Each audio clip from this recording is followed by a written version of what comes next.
Eh bien, je retiens un chiffre, c'est 87%. 87%, c'est la part des Français qui ont répondu dans cette étude pour demander la vérification d'identité à l'entrée des réseaux sociaux pour éviter les comportements inappropriés, cyberharcèlement, arnaque en ligne, fake news.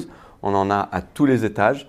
Et si on arrive à mettre fin à l'anonymat vis-à-vis de la police, de la justice, eh bien, je pense qu'un certain nombre de cyberharceleurs et de cyberarnaqueurs ne commettront pas de forfaiture, ou en tout cas en commettront moins. Et voilà, c'était en tout cas une très bonne nouvelle de voir qu'on est près de 9 Français sur 10 à penser que ça pourrait être une bonne idée.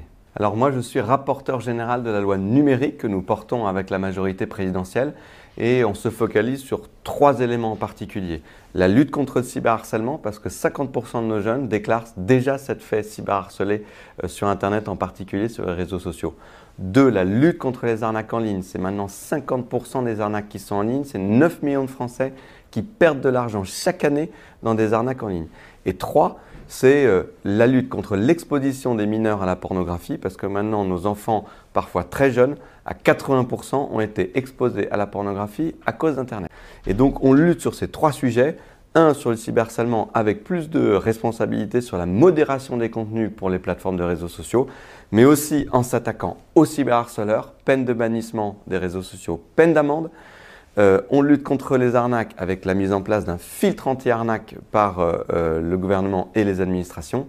Et puis on lutte contre l'exposition des mineurs et de nos jeunes enfants à la pornographie avec l'obligation pour les plateformes pornographiques de mettre un outil de vérification de l'âge qui n'est pas seulement un bouton où on clique en disant « je certifie d'avoir 18 ans » parce que ça, un enfant de 5 ans peut cliquer dessus et le faire, mais une vraie certification de l'âge qui se fait avec un tiers de confiance et une identité numérique. Donc le sujet de l'identité numérique, de l'anonymat en ligne, il est très important. Et je pense que la bonne façon de l'aborder, c'est que oui au pseudonymat, c'est-à-dire oui à l'anonymat sur les réseaux sociaux vis-à-vis des autres usagers. Je dois pouvoir avoir un compte qui est Polo91 avec la photo de mon chat et les informations que j'ai bien envie de donner. Par contre, mon compte sur les réseaux sociaux, il doit être lié à une identité numérique connue par les autorités ou connaissable par les autorités si jamais j'utilise mon compte pour faire quelque chose d'illégal. C'est le principe de la carte d'identité qu'on a dans sa poche ou de la plaque d'immatriculation qu'on a sur sa voiture pour conduire sur la voie publique. Voilà, il faut faire très attention si on veut rester en société et vivre le mieux possible tous ensemble.